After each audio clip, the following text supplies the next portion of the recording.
धृतराष्ट्र बोले, हे संजय, धर्मभूमि कुरुक्षेत्र में एकत्रित युद्ध की इच्छा वाले मेरे और पांडु के पुत्रों ने क्या किया? संजय बोले, उस समय राजा दुर्योधन ने व्यूह रचना युक्त पांडवों की सेना को देखा और द्रोणाचार्य के पास जाकर यह वचन कहा, हे आचार्य, आपके शिष्य द्रुपद पुत्र धृष्टद्युम्न द्वारा व्यूहाकार खड़ी की हुई पांडु पुत्रों की इस बड़ी भारी सेना को देखिए।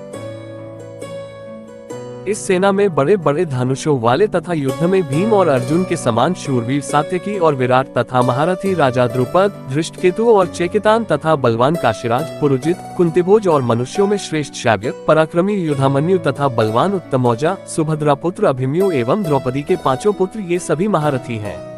हे ब्राह्मण श्रेष्ठ, अपने पक्ष में भी जो प्रधान हैं, उनको आप समझ लीजिए।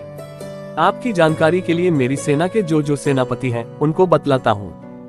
आप द्रोणाचार्य और पितामह भीष्म तथा कर्ण और संग्राम विजयी कृपाचार्य तथा वैसे ही अश्वत्थामा, विकर्ण और सोमदत्त का पुत्र भूरिश्रवा, और भी मेरे लिए जीवन की आशा त्याग देने वाले बहुत से शूरवीर अनेक प्रकार के शस्त्रास्त्रों से सुसज्जित और सब के सब युद्ध में चतुर हैं।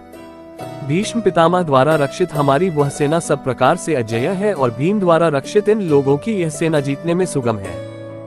इसलिए सब मोर्चों पर अपनी अपनी जगह स्थित रहते हुए आप लोग सभी निसंदेह भीष्म पितामह की ही सब ओर से रक्षा करें। कौरवों में वृद्ध बड़े प्रतापी पितामह भीष्म ने उस दुर्योधन के हृदय में हर्ष उत्पन्न करते हुए उच्च स्वर से सिंह की दहाड़ के समान गरज कर शंख बजाया। इसके पश्चात शंख और नगाड़े तथा ढोल, मृदंग और नरसिंगे आदि बाजे एक साथ ही बज उठे। उनका वह शब्द बड़ा भयंकर हुआ। इसके अनंतर सफेद घोड़ों से युक्त उत्तम रथ में बैठे हुए श्री कृष्ण महाराज और अर्जुन ने भी अलौकिक शंख बजाए। श्री कृष्ण महाराज ने पांचजन्य नामक, अर्जुन ने देवदत्त नामक और भयानक कर्म वाले भीमसेन ने पौंड नामक महाशंख बजाया।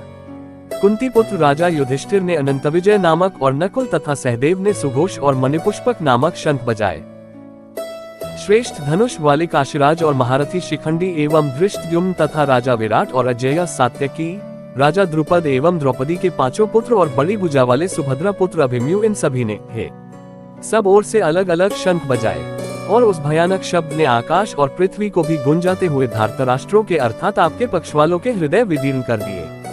भावार्थ, हे इसके बाद कपिध्वज अर्जुन ने मोर्चा बांध कर डटे हुए धृतराष्ट्र संबंधियों को देखकर उस शस्त्र चलने की तैयारी के समय धनुष उठाकर ऋषिकेश श्री कृष्ण महाराज से यह वचन कहा, हे अच्युत, मेरे रथ को दोनों सेनाओं के बीच में खड़ा कीजिए और जब तक कि मैं युद्ध क्षेत्र में डटे हुए युद्ध के अभिलाषी इन विपक्षी योद्धाओं को भली प्रकार देख न लूं कि इस युद्ध रूप व्यापार में मुझे किन किन के साथ युद्ध करना योग्य है, तब तक उसे खड़ा रखिए। दुर्बुद्धि दुर्योधन का युद्ध में हित चाहने वाले जो ये राजा लोग इस सेना में आए हैं, इन युद्ध करने वालों को मैं देखूंगा।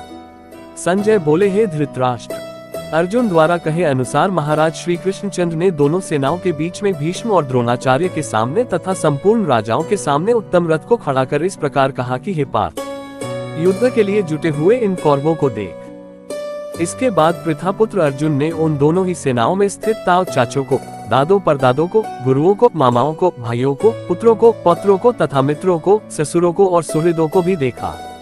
उन उपस्थित संपूर्ण बंधुओं को देखकर विकुति पुत्र अर्जुन अत्यंत करुणा से युक्त होकर शोक करते हुए यह वचन बोले। अर्जुन बोले, हे कृष्ण, युद्ध क्षेत्र में डटे हुए युद्ध के अभिलाषी इस स्वजन समुदाय को देखकर मेरे अंग शिथिल हुए जा रहे हैं और मुख सूखा जा रहा है तथा मेरे शरीर में कंप एवं रोमांच हो रहा है। हाथ से गांडीव धनुष गिर रहा है और त्वचा भी बहुत जल रही है तथा मेरा मन भ्रमित सा हो रहा है, इसलिए मैं खड़ा रहने को भी समर्थ नहीं हूँ। हे केशव, मैं लक्षणों को भी विपरीत ही देख रहा हूँ तथा युद्ध में स्वजन समुदाय को मारकर कल्याण भी नहीं देखता। हे कृष्ण, मैं न तो विजय चाहता हूँ और न राज्य तथा सुखों को ही।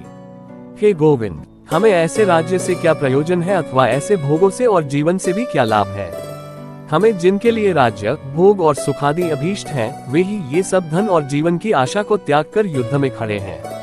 गुरुजन, ताऊ चाचे, लड़के और उसी प्रकार दादे, मामे, ससुर, पौत्र, साले तथा और भी संबंधी लोग हैं। हे मधुसूदन, मुझे मारने पर भी अथवा तीनों लोकों के राज्य के लिए भी मैं इन सब को मारना नहीं चाहता, फिर पृथ्वी के लिए तो कहना ही क्या है।